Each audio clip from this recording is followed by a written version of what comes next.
thanks for joining us on Lina TV News. My name is Salim Moses Alkali. The headlines. Former Governor UMAR BAGO calls for collaborative efforts to fight social vices. Nigerian economy out of the woods. The rise in malaria disease in Niger State has been described as alarming. Some inmates of SULEJA Correctional Center recaptured.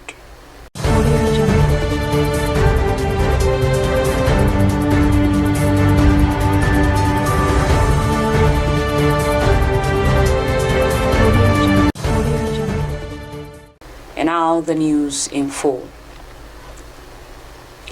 Niger State Governor Farmer Mohammed Umar Bago has emphasized the need for collaborative efforts to effectively fight social vices and create a safer environment for all.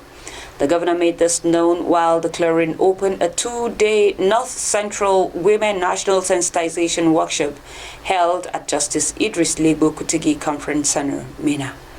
Government House correspondent Aisha Gambodang Azumi has the details.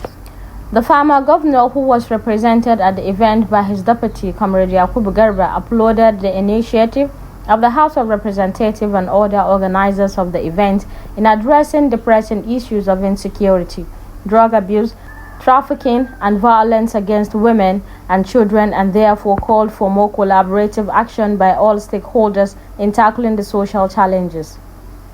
While acknowledging the great role played by women in governance, the former governor observed that gender inequality is not just a moral imperative but also a key driver of sustainable development and social progress.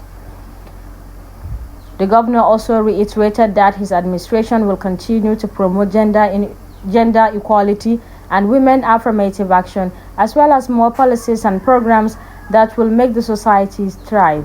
In her address at the occasion, the wife of Niger State Governor Fatima Muhammad Bago, who represented the wife of Kwara State Governor, who is also the chairperson Nigerian Governor Spouse Forum, Professor Olu Folake Abdulrazak, said Nigeria, like many other countries, faces challenges in combating drug abuse and trafficking, and it serves as a transit hub for the drug traffickers due to its location and extensive international connections.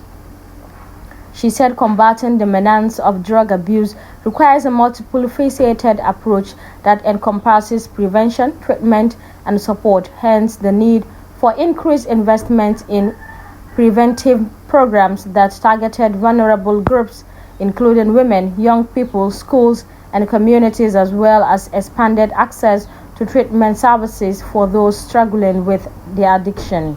Chairman House Committee on Women Affairs and Social Development, Hajia Kafilet Aditola Ogbara, who described insecurity, drug abuse, and violence against women interconnected challenges, said what is required is a comprehensive and coordinated response where leaders should come together, engage in dialogue, and develop strategies that will address the issue effectively.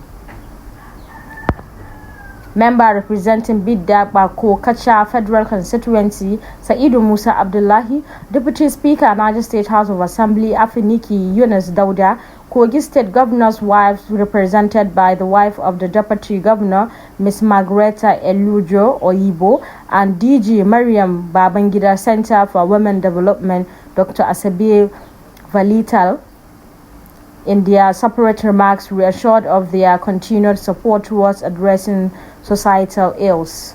Aisha Gambodang Azumi reporting for Lina TV. The National Officer for the Control, Prevention and Elimination of Malaria Disease has described as alarming the 42% of malaria existence in Niger State. The National Officer, Mrs. Mary Young, stated this in a chat with newsmen at the conference hall of the Niger State Epidemiology Unit in Mina after the meeting of the State Committee on Zero Malaria Starts With Me. She said that the state government has a duty to ensure that the disease is not only prevented but eliminated because of the foreign financiers who were believed to be the major sponsors of malaria elimination program were packing out of the country.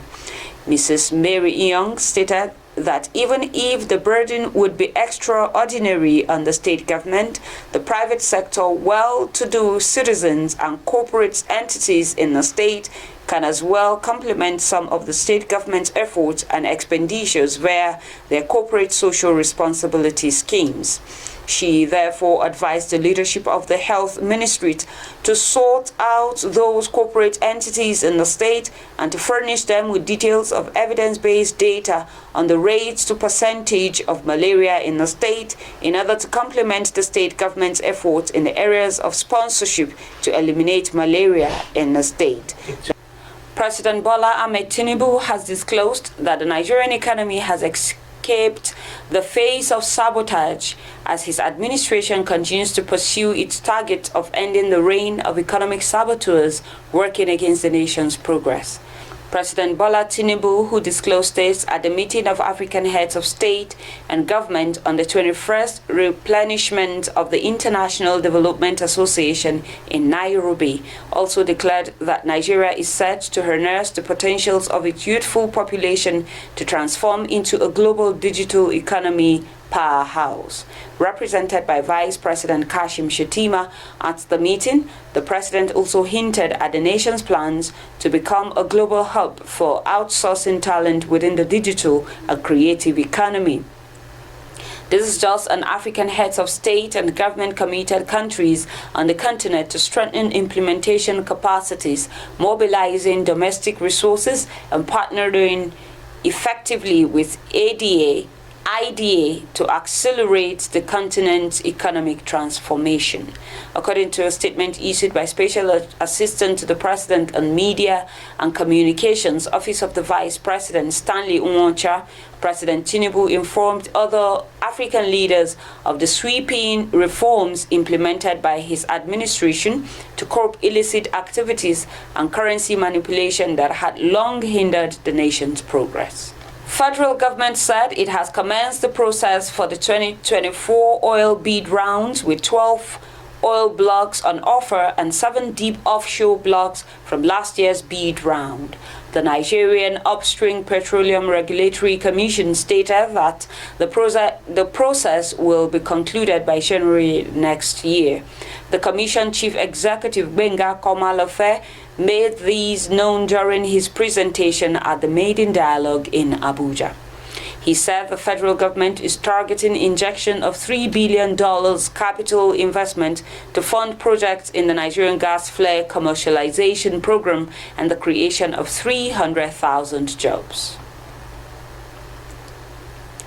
The Nigerian Correctional Service has so far recaptured 16 out of the 119 inmates who escaped from the SULEJA Medium Security Custodial Center in Niger State last week. The spokesperson for the Correctional Center, Abubakar Umar, disclosed this to newsmen on Monday. A heavy downpour last Wednesday night wreaked havoc on the SULEJA Custodial Center, resulting in extensive damage to the facility, thereby facilitating the escape of 119 inmates.